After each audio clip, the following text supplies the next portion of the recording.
Halo semuanya, kembali lagi kita bertemu dalam pembahasan postes fisika yang ketiga ya.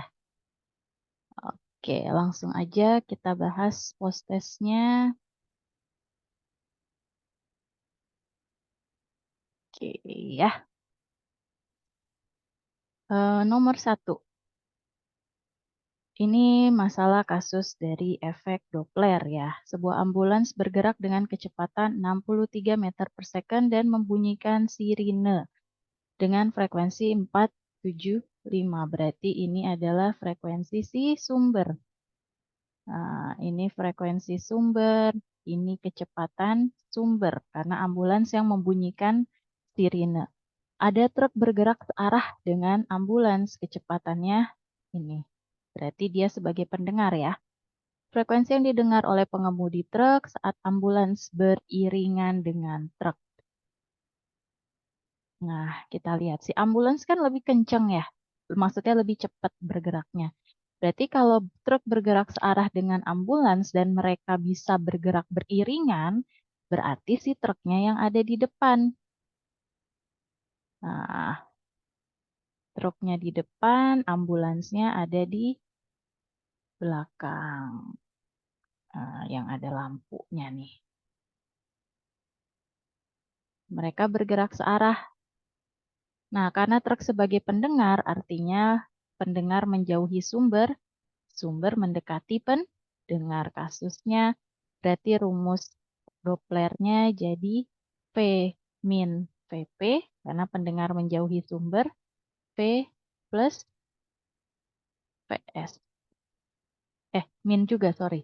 Karena sumber mendekati pendengar ya, menuju ke pendengar. Jadi minus-minus nih. Dikali sama Fs. Udah, tinggal hitung. Berarti 329 dikurang 36. 329 dikurang 63 dikali 475. Hasilnya adalah, kita hitung dulu ya. Dikurang 36, 293 dibagi 266 dikali 475. Pasti hasilnya nggak jauh-jauh dari 475, tapi lebih besar ya dari 475. Berarti kemungkinannya kalau nggak 510, 523. Yang lebih pasti adalah 523. Gitu. Oke, gampang ya kalau efek Doppler. Harusnya bisa dimengerti. Kita lanjut ke nomor berikutnya tentang cermin. Jika wajah Joni 30 cm di depan cermin cukur cekung, katanya menghasilkan gambar tegak. Nah, ini kunci juga nih. Tegak itu pasangannya sama Maya. Ya, ini bayangannya tegak berarti udah pasti dong nomor 2, ya kan? Berarti nomor 4 enggak. Ya udah, kan nggak ada jawaban 2 doang. Adanya 1, 2, dan 3. Berarti ini pasti jawabannya A. Tapi kalau kita mau cek perbesarannya 1,5 kali, berarti kan M itu kan S aksen per S. Memang ada mutlaknya ya. Tapi kita bisa abaikan aja. Karena perbesaran itu nilainya selalu positif. Jadi ini juga sudah pasti nih, perbesaran nilainya selalu positif. Nah, S aksen per S, S-nya 30. Kita punya ya di sini S-nya, jarak wajahnya. Berarti S aksen sama dengan 45 negatif. Kenapa negatif? Karena Maya. Maya tegak. Nah, kalau kamu mau cari fokus, berarti tinggal 1 per F, 1 per S, ditambah 1 per S aksen kan? Nah, berarti 1 per F, 1/30 dikurang, karena kan negatif. 93 dikurangin 2, 1/90, jangan lupa dibalik, 90 cm. Berarti benar ya. Tapi sebenarnya tanpa kita cek pun harusnya udah langsung, oh ini pasti A gitu. Ini soal apa namanya, menjebak ya. Nggak harus dihitung. Lanjut di nomor ketiga. Sebuah balok dengan massa M ditunjang oleh dua pegas vertikal yang sama. Setiap pegas mempunyai konstanta atau kekakuan pegas K. Frekuensi dari osilasinya adalah berapa? Ditunjang oleh dua pegas vertikal yang sama. Ditunjang. Nah, berarti gambarannya seperti ini. Nah, masanya ditunjang oleh dua pegas vertikal yang sama sejenis, maksudnya nilai K-nya sama. Berarti hubungannya apa nih pegasnya? Paralel. Pegas ketika paralel, kamu mencari K totalnya, tinggal ditambah. Yang ditanya adalah frekuensi. Rumus frekuensi adalah 1/2V akar K total per M. Berarti 1/2V akar 2K per M dan selesai. Ini rumusnya. Next, bisa diingat-ingat ya.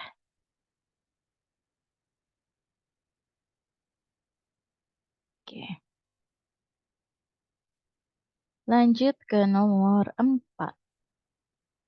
Gelombang di permukaan laut bergerak ke arah timur dengan panjang gelombang 55. Jadi dia punya panjang gelombang nih 55 lambda ya. Kecepatan 21 ini ke arah timur. Lalu ada perahu motor bergerak. Kecepatannya 15 ke barat. Artinya dia melawan arah arus gitu ya. Kalau kita di pantai berarti perahunya itu melawan arus. Nah, gitu.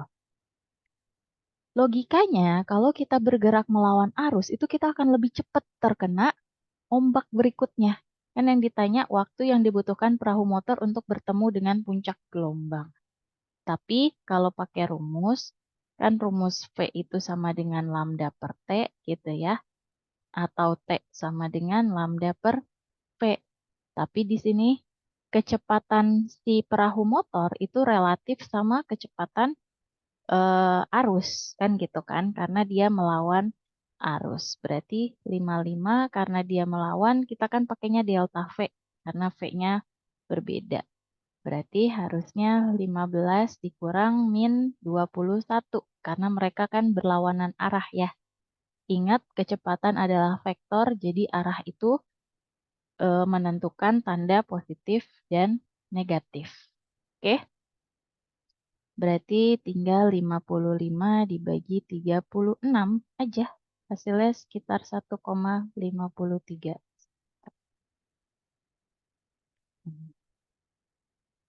Harusnya bisa ya kemarin nih ketemu. Cuman masalah ini aja kata-katanya di soal ya yang kadang susah dimengerti. Oke, nomor berikutnya kembali soal masalah Doppler. Kalau ketemu kecepatan dalam kilometer per jam harus diubah menjadi meter per second kali 1000 bagi 3600 ya. Ini 20. Balon udara terbang dengan kecepatan 20 meter per second mengeluarkan suara. Berarti ini kan VS ya sumber. Ini FS. Mendekati gedung tinggi. Nah, frekuensi pantulan yang didengar berapa? Frekuensi pantulan yang didengar oleh orang yang naik balon udara jika kecepatan bunyinya 340 meter per second. Oh ya udah. Berarti kan FP. Nah, yang jadi pendengar siapa? Yang jadi pendengar orang yang ada di balon udara. Artinya orang itu kan bergerak relatif sama seperti balon udaranya dong. Jadi gini, di sini ini balon, misalkan ini balon udara gitu ya. Di sini ada gedung. Nah, berarti si balon udara sebagai sumber PS bergerak Nah, yang jadi pendengar sekarang ini dari bunyi pantulan. Pantulan yang didengar oleh orang yang naik. Berarti dari si gedung ini.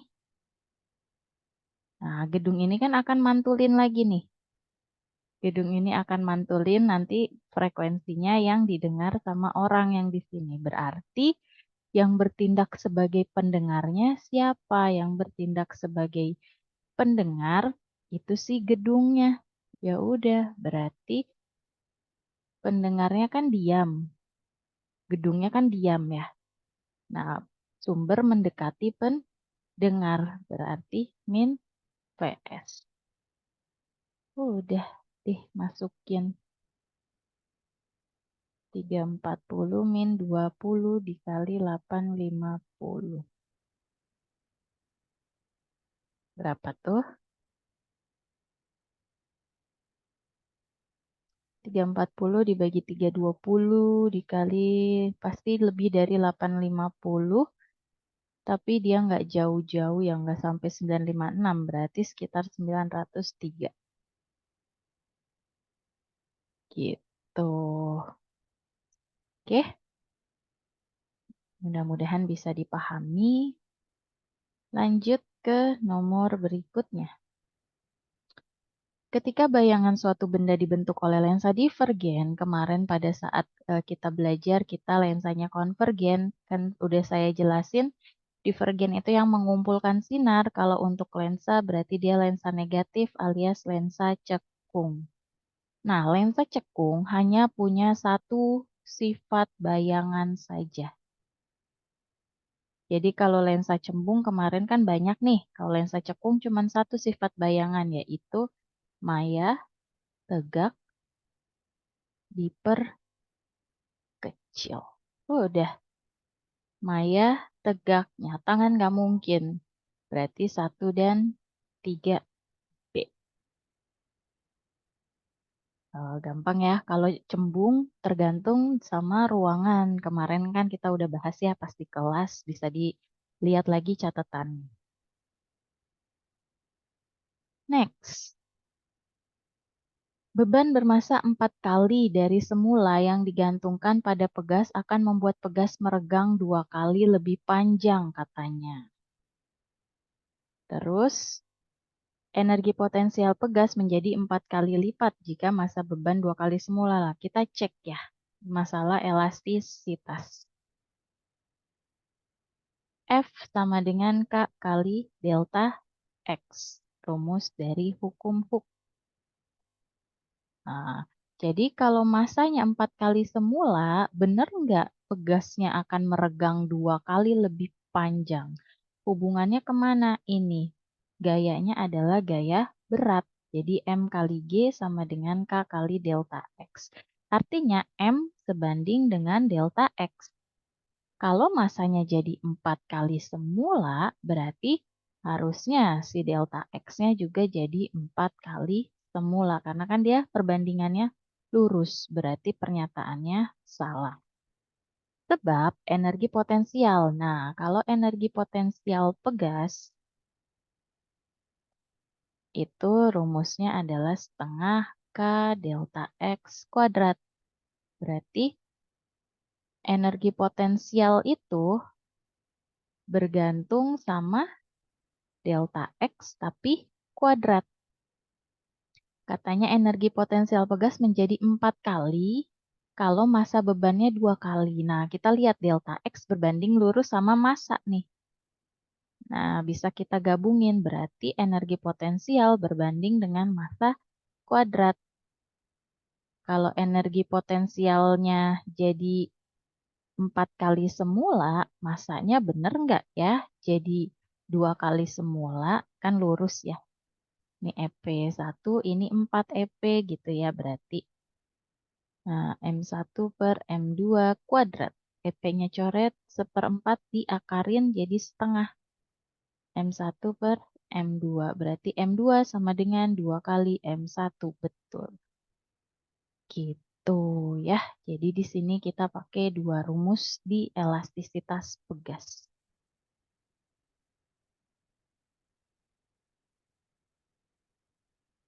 Nah, yang ini juga gampang, nggak sesusah yang kemarin pas kita di kelas.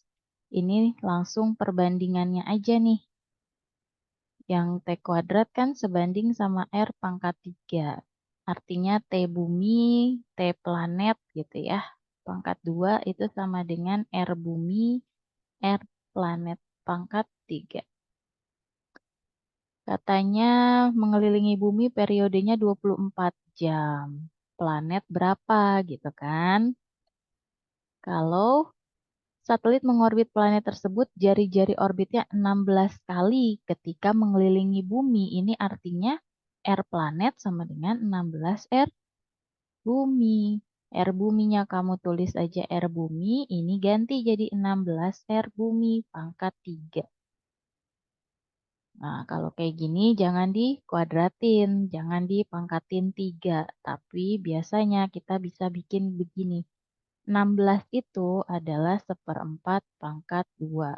Pangkat 3 lagi. Jadinya pangkat 2-nya bisa hilang. Nah, caranya gitu ya. Jadi 24 per periode di planet sama dengan 1/4 pangkat 3. 4 kali 4, 16. 16 kali 4, 64 ya. 1/64. Berarti periode planet 24 dikali 6. Gitu. 4 kali 4, 16. Yang belakangnya 6 ada 1536 atau 4096. Tapi 60 kali 20 itu kan 1200. Berarti pasti yang A. Ya, kalau kita nggak bisa pakai kalkulator, pakai perkiraan aja seperti itu. Lanjut nomor 9. Simpangan suatu gelombang diberikan oleh Y sama dengan 0,3 cos bla bla bla bla bla lah ya. Terus pernyataan yang benar untuk gelombang tersebut kita cek. Persamaan umum gelombang itu Y sama dengan A sin omega T plus minus KX lah ya, min KX. Nah, ketika kamu punya persamaan posisinya seperti di soal, Y sama dengan 0,3 cos 2T min X ya, plus Pi per 6. Nah, ini maksudnya apa? Sama aja sebenarnya, cuman dia grafiknya biasanya kalau kita mulainya itu dari titik seimbang, kalau sin. Nah, kalau fungsinya cos, dia mulainya dari titik tertinggi, gitu aja. Tapi sebenarnya sama aja grafiknya. Nah, kalau ada plus minus ini adalah sudut awalnya. Fase awal lah gitu bisa. Tapi ya tidak mengubah fungsi lain. Ini pun kalau kita mau tambahin plus theta 0 itu boleh. Ya, mau ditambahin plus theta 0 boleh aja. Karena ada juga yang pakai theta 0. Tapi tidak mengubah bahwa ini adalah amplitudo, yang ini adalah omega, dan nilai K-nya adalah 1 ya. Nah, jadi kita mau cek option A nih. Kita cek option A, katanya periodenya pi. Nah, periode itu dari omega. 2V per periode. Omeganya berapa tadi? 2. 2V per periode. Berarti periodenya sama dengan V. Udah benar. Ya udah, kamu nggak usah cek yang selanjutnya. Kalau salah gimana? Kan kalau periode sama frekuensi saling berkebalikan ya. Berarti kalau kamu nggak dapat periode, kamu kan bisa dapat frekuensinya nih. Bisa dicek nih frekuensinya. Nah, kalau ini kan udah pasti salah.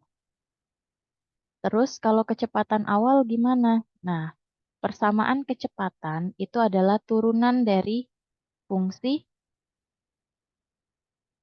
posisi ya. Jadi kalau kamu cari kecepatan, ini berarti jadinya ini diturunin terhadap waktu. Cos turunannya adalah min sin, jadi min 0,6 sin. Nah, dalamnya mah sama aja. Min X plus Pi per 6. 0,6 dari mana? 0,3 dikali 2. Karena yang ada fungsi T-nya di 2 koefisiennya. Jadi 2 aja yang ke depan. Tuh, terus kecepatan awal berarti ini berlaku pada saat X-nya sama dengan 0, T-nya sama dengan 0. Kamu masukin aja. Apakah X-nya 0, T-nya 0 kan tinggal sin pi per 6. Sin pi per 6 itu berapa sih? Sin 30 kan setengah. Nah, berarti harusnya min 0,6 dikali setengah min 0,3. Jadi kecepatan awal simpangannya adalah min 0,3 gitu.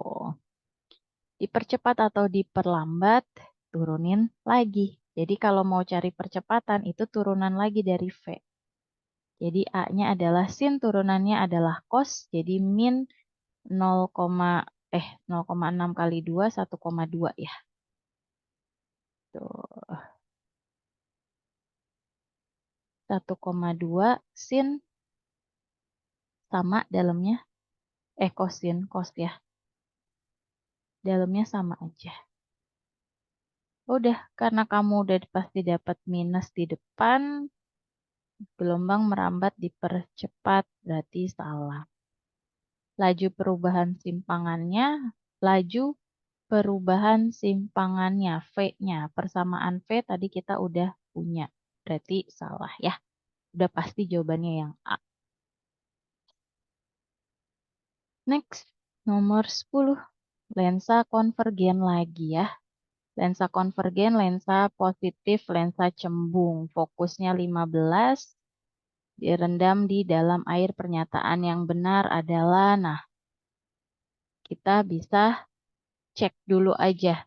Kalau dia di udara, katanya fokusnya 15. Kalau di air berapa? Apakah lebih panjang atau lebih kecil? Kan gitu, lebih besar atau lebih kecil. Nah, itu kamu bisa cari pakai rumus yang kemarin itu. Nah, seperti rumus yang kemarin yang ada indeks bias si lensa. Tapi kita bandingin. Kan rumusnya kemarin seper F, indeks bias lensa, indeks bias medium kurang 1, 1 per R1 tambah 1 per R2 gitu kan. Ini rumusnya. Nah, sekarang kamu bandingin fokusnya. Jadinya rumusnya jadi begini. Saya pindah ke sini ya, biar lebih enak. Jadi fokus di udara, fokus di air. Nah, ini indeks bias lensa, indeks bias udara kurang 1. Ininya kan jari-jari lensanya sama ya. Ini indeks bias lensa, indeks bias air. Nah, ini kan dicoret karena sama. Jadi kamu dapat 15 per FA. Sorry ya. Sorry. Ini kan tadi saya udah ini FU, ini FA. Berarti sudah saya balik ya. Seper F harusnya seper FU, seper FA. Berarti FA per FU ya jadinya. Ininya terbalik ya. Karena itu 1 per F. Ini jadinya FA per FU. Jadi terbalik ya. Nah, ini jadinya FA per 15 sama dengan indeks bias lensanya kan kita nggak tahu. Indeks bias udara 1. Nah, ini indeks bias lensa kita nggak tahu. Indeks bias air itu 4 per 3. Ini kalau kita mau samain, ini jadinya indeks bias lensa kurang 1. Ini 3 per 4 kan?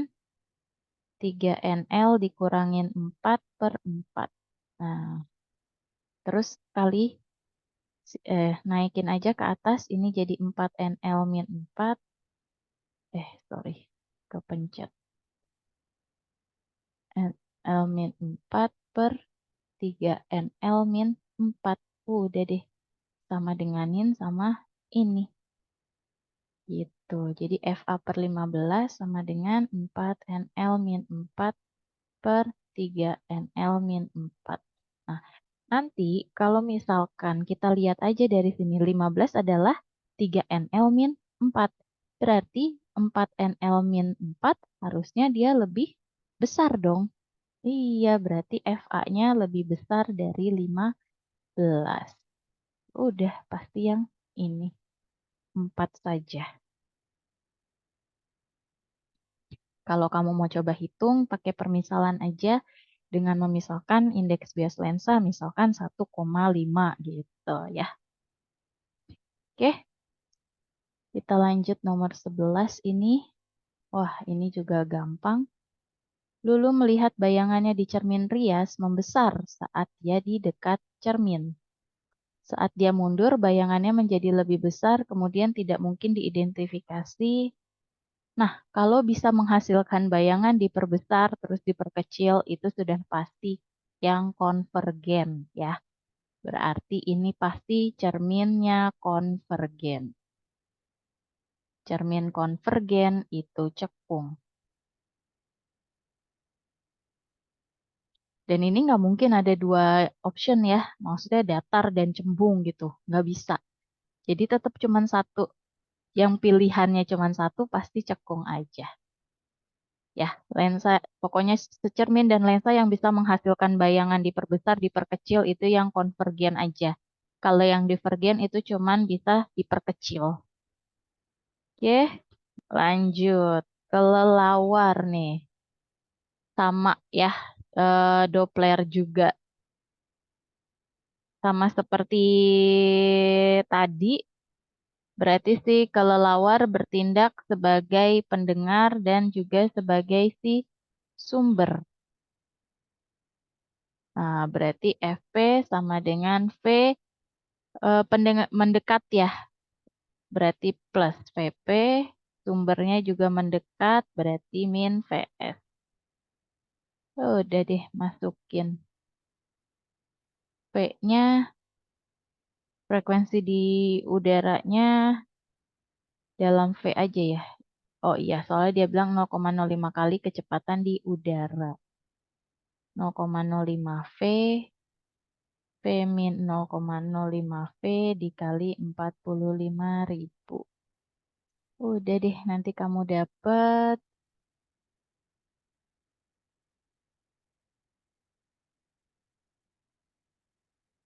di atas 45.000.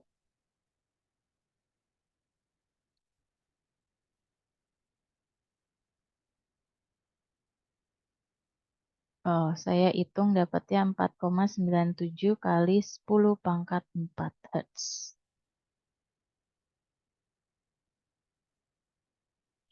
Oke, paham ya? 3 soal lagi. Sebuah benda terletak lensa konvergen. Nah, ini juga sifat nggak mungkin bisa maya tegak diperbesar, bisa maya terbalik. Ini tuh nggak mungkin. Maya sama terbalik itu nggak mungkin. Jadi kalau ketemu kayak gini, maya terbalik itu udah nggak mungkin. Berarti satu nggak mungkin.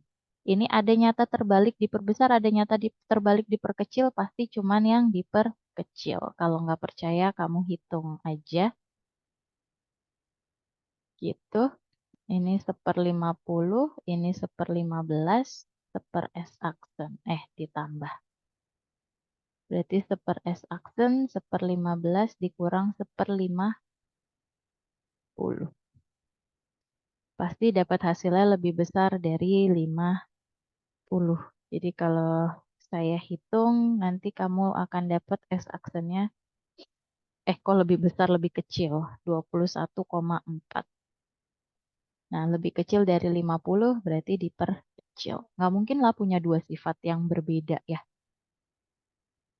Oke, Doppler lagi. Nah, di sini kan mobil yang bertindak sebagai si sumber itu adalah mobil kedua ya. Mobil satu sebagai pendengar, mobil dua sebagai sumber. Berarti ini si VP. Sorry, bentar. Ini mobil satu, oh mobil dua bergerak menuju mobil satu. Iya, ini si VS. Nah, PP-nya nggak ada. VP-nya diam. Ya, mobil 1 diam. Berarti VP-nya 0. Nah, frekuensi ketukan. Jadi ini selisihnya. Mobil 1 itu mendengar frekuensi ketukan sebesar segini. Tapi mobil 1 kan diam. Nah, mobil 2 itu bergerak menuju mobil 1. Ya kan? Bergerak menuju mobil 1. Sumber mendekat. Kalau sumber mendekat, berarti kan frekuensinya makin besar ya. Frekuensinya makin besar. Ini kan frekuensinya yang sama ya. Nah, berarti cara ngerjainnya gimana? Berarti yang didengar ini, frekuensi pendengar itu adalah frekuensi sumber ditambah 8,4. Karena dia lebih besar 8,4 Hz. Nah, masukin aja ke rumus P per P min Vs kali Fs. Ininya masukin jadi Fs tambah 8,4. 340. 340 min 12 dikali Fs. Gitu. Jadi nanti ini jadinya Fs. Sorry, ini aja. Ini 328. Nah, ini jadi kali silang jadi 328 Fs ditambah 2755,2 sama dengan 340 Fs. Jadi 2755,2 sama dengan 12 Fs. Udah deh dibagi. Fs-nya sama dengan 230. Gitu ya. Mendekat berarti Fp lebih besar daripada Fs. Makanya jadi kita tambah. Terakhir, ini sama juga pilihan option 1, 2, 3, 4. Masalah bayangan, nah, kita lihat. Di antara titik fokus cermin cekung, cermin konvergen ya. Fokus dan R. Jadi dia ada di ruang 1. Benda di ruang 1, bayangannya di ruang 4.